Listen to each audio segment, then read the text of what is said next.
नमस्कार साथियों, आप सभी का स्वागत है आपके चैनल सोशियोलॉजी विद मनीष पर। डियर फ्रेंड्स, इस लेक्चर में हम लोग बात करेंगे क्रिमिनोलॉजी के तीसरे संदर्भ में।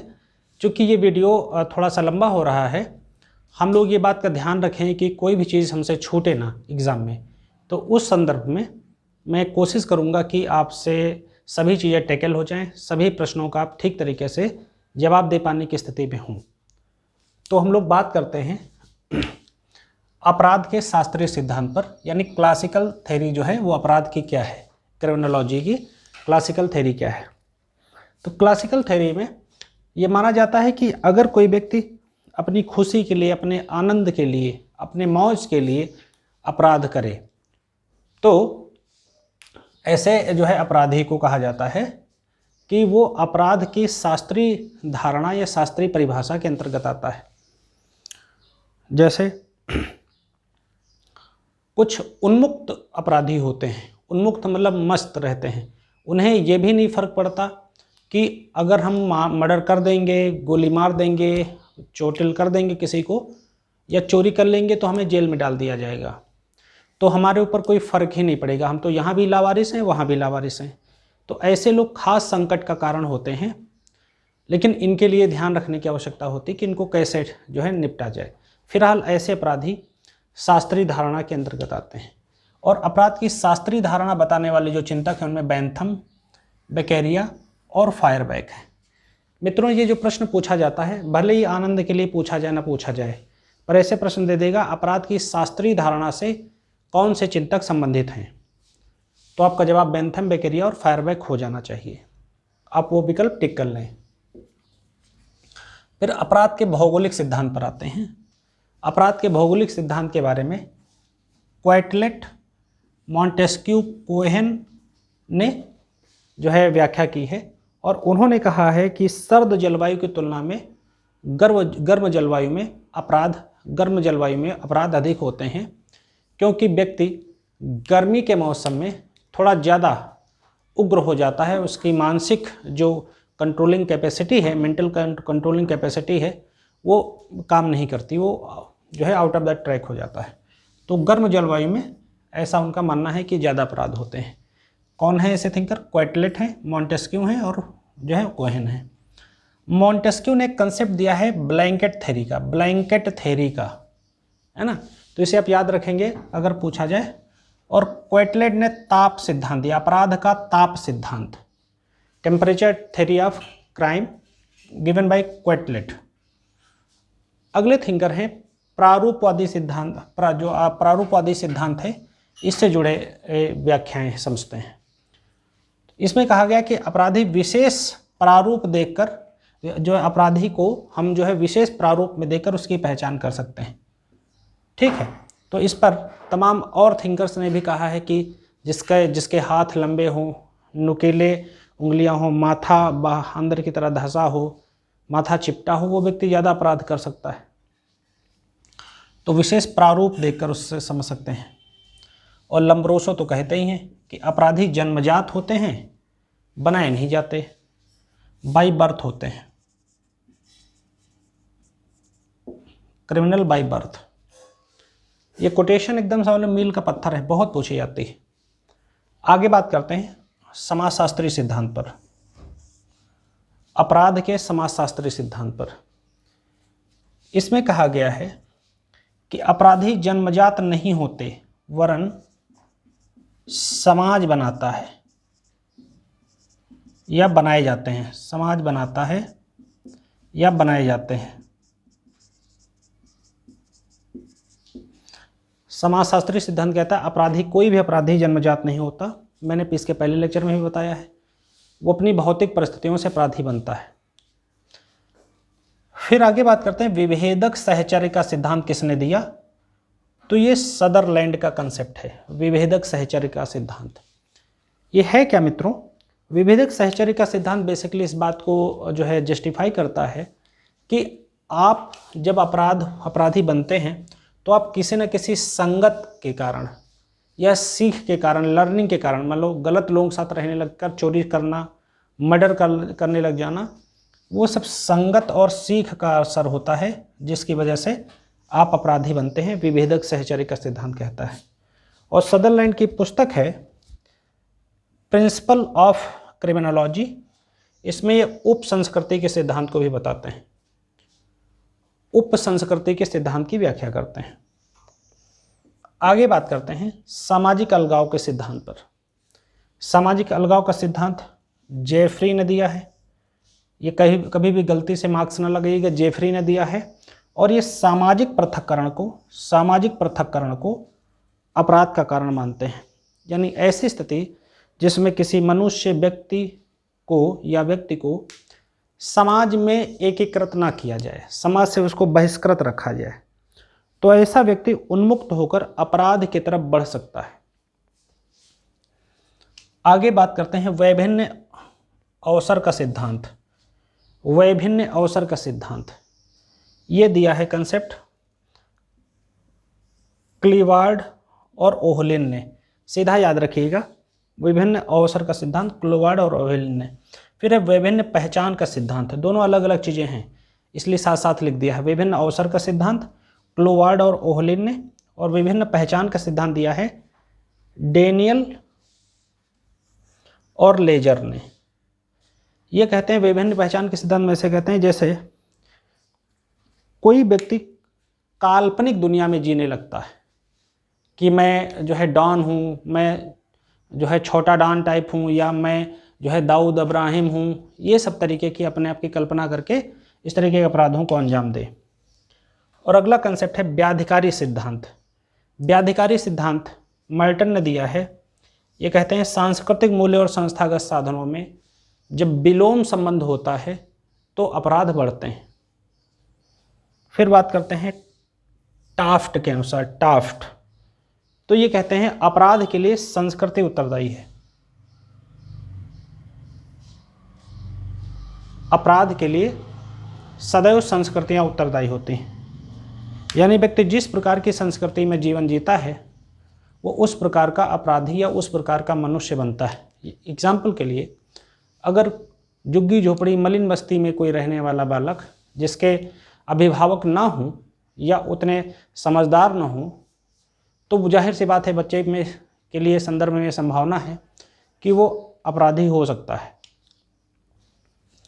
अगला है हट्टन तो ये कहते हैं कि अपराध जो है जैविक हीनता के कारण होता है, जैविक हीनता के कारण है। एंथ्रोपोलॉजिकल व्याख्या करते हैं।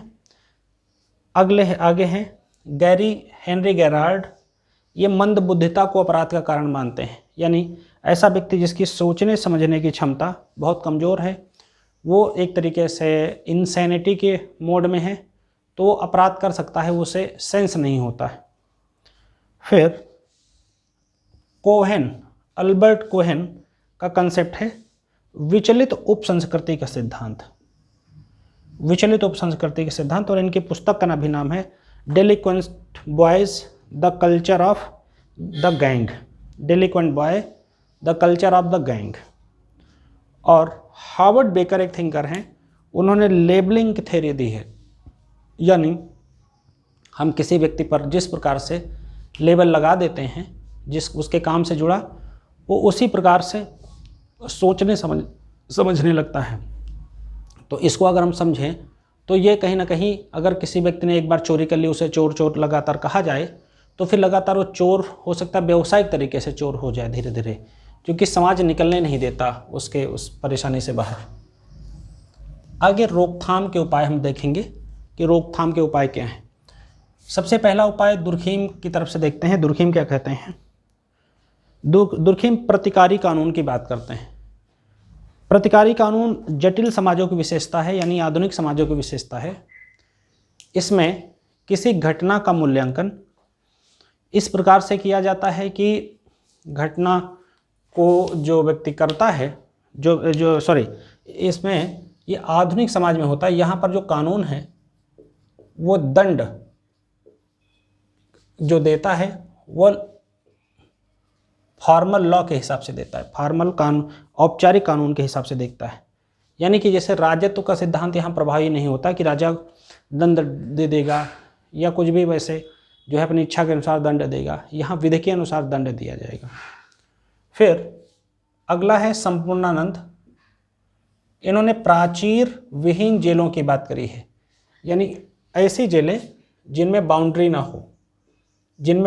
हो, ऐसी जेलों की बात जो है संपूर्णानंद ने की है, क्योंकि इनका मानना है कि जेल में रहकर व्यक्ति और ज़्यादा घनघोर अपराधी हो सकता है। फिर अगला कंसेप्ट है परिवीक्षा और पैरोल का। तो परिवीक्षा क्या है? सशर्त मुक्ति है, यानी कोई व्यक्ति जिसने अपराध किया है वो अपराध करेगा और जेल जाएगा, लेकिन जेल में उसके अच्छे कार्यों के चलते उसे सशर्त छूट दे दी जाती है, जेल से बाहर कर दिया जाता है। जैसे उसे अपने ज़िले से बाहर नहीं जाना होगा, वो गलत कोई काम नहीं करेगा, वो अपनी लगातार रिपोर्टिंग करता रहेगा, एक्सेट्रा एक्सेट्रा। उसी तरह पैरोल को आप ऐसे समझिए कि जैसे जिन लोगों को लंबी सज़ा मिल गई होती है और जेल में उनके बहुत अच्छे काम होते हैं, जेल में वो सुधर जाते हैं, बहुत अच्छे काम करते हैं, तो उन्हें थोड़े थोड़े समय के लिए बाहर छोड़ा जाता है। जैसे आपने संजय दत्त को देखा होगा कि संजय दत्त को जेल से छोड़ा गया था। आगे कानून है यूपी का, UP prisoners, Uttar Pradesh prisoners release and probation act 1938 का। तो ये भी पूछा गया है, याद रखिएगा। अब हम लोग बात करेंगे बाल अपराध की।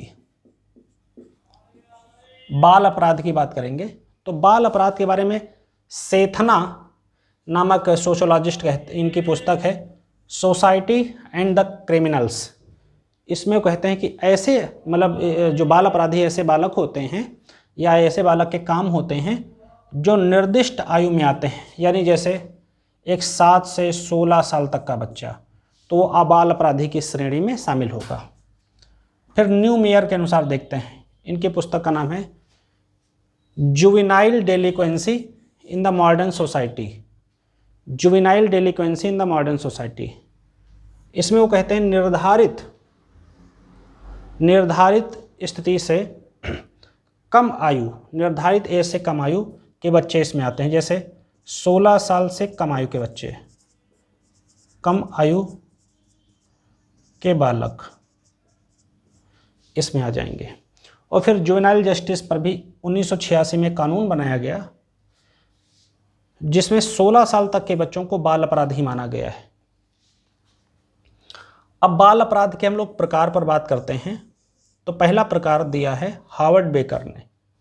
हावर्ड बेकर कहते हैं कि 4 प्रकार के बाल अपराधी होते हैं। पहला है व्यक्तिगत बाल अपराध, दूसरा है समूह समर्थित बाल अपराध, यानी पूरे ग्रुप में कई बच्चे इकट्ठा होकर कोई अपराध करें, या संगठित बाल अपराध, ऑर्गेनाइज्ड जो है जुवेनाइल क्राइम, और चौथा है परिस्थितिवश बाल अपराध, यानी कि परिस्थितियों के अनुसार बाल अपराधी बनना। फिर अब हम लोग कुछ सिद्धांतों पर आते हैं जो बहुत पूछे जाते हैं, तो इनको देख लीजिए आप लोग। पहला है मार्टन का सिद्धांत, व्याधिकी सिद्धांत, जिसमें मैंने बताया सांस्कृतिक लक्ष्य और संस्थागत साधन में बेमेल संबंध व्याधिकी जो है सिद्धांत के अंतर्गत आते हैं। मीड का सिद्धांत भूमिका सिद्धांत, यानी व्यक्ति को समाज में जिस प्रकार की भूमिका मिलती है उस प्रकार के कार्य निर्वहन करता है। अगर किसी व्यक्ति को गलत भूमिकाएं दे दी जाएं तो गलत कार्य करने लग जाएगा, जबकि उसको तब सेंस नहीं हुआ होगा। थ्रेसर एक समाजशास्त्री हैं, इनका है गिरोह का सिद्धांत, पूछा गया है, याद रखिएगा। और फिर मार्जिया का सिद्धांत है, मार्जिया एक समाजशास्त्री हैं, इनका सिद्धांत है बाल एवं ड्राफ्ट सिद्धांत। फिर अगले समाजशास्त्री हैं शॉ एम मैके, ये भी बहुत पूछा गया है, इनका कॉन्सेप्ट है सांस्कृतिक प्रसार का सिद्धांत, डायरेक्ट इनको याद रखिएगा। और फिर अगला है एक नोट है, ये बोस्टल स्कूल, ये पूछ लेता है कहाँ पर है, तो अमेरिका में है, और ब्राइस इसके प्रोपाउंडर थे। इसमें 25 साल से 21 साल तक के बच्चों को रखा जाता है जो बाल अपराध से संबंधित होते हैं। और लास्ट हम लोग जो है डिस्कस करेंगे तेरी, वह है श्वेत वसन अपराध। इस कंसेप्ट को दिया है सदरलैंड ने इस कंसेप्ट को दिया है। इसमें कई चीज़ें शामिल हैं। अब सदरलैंड ने श्वेत वसन अपराध दिया है। श्वेत वसन अपराधी कौन होते हैं? ऐसे अपराधी जो उच्च पदों पर हैं जो किसी की हत्या भले न करते हों, लेकिन अच्छा मुनाफा जो है गलत कार्यों से वो कमाते हों, गलत तरीक़ों से अधिक धन अर्जित करते हों, उन्हें जो है कहा जाता है श्वेत वसन अपराधी। यानी कोट पैंट पहने, जैसे रेमडेसिविर दवा को ब्लैक कर देना, ऑक्सीजन सिलेंडर को ब्लैक कर देना, IAS ऑफिसर्स के भ्रष्टाचार, यूनिवर्सिटी प्रोफेसर के भ्रष्टाचार, सिविल सोसाइटी के बुद्धिजीवियों के भ्रष्टाचार, ये सब चीज़ें। अब कुछ कोट्स देख लेते हैं जो बहुत पूछे जाते हैं। कहा गया मित्रों का चुनाव ही बच्चों को बिगाड़ता है। ये किसने कहा? न्यू मेयर ने कहा। न्यू मेयर ने कहा मित्रों का चुनाव ही बच्चों को बिगाड़ता है। दूसरा ह्यूगो ने कहा, एडवर्ड ह्यूगो ने क्या कहा? एक स्कूल खोलने का अर्थ है एक जेल बंद करना। पूछा गया है ये। और तीसरा गांधी जी क्या कहते थे? गांधी जी कहते थे शराब की दुकानों से राजस्व प्राप्त करना पाप है। शराब की दुकानों से राजस्व प्राप्त करना पाप है। और लास्ट कोटेशन है हैकरवाल की, ये कहते हैं अपराध के थर्मामीटर का पारा अच्छी एवं बुरी फसल के साथ उठता एवं गिरता है।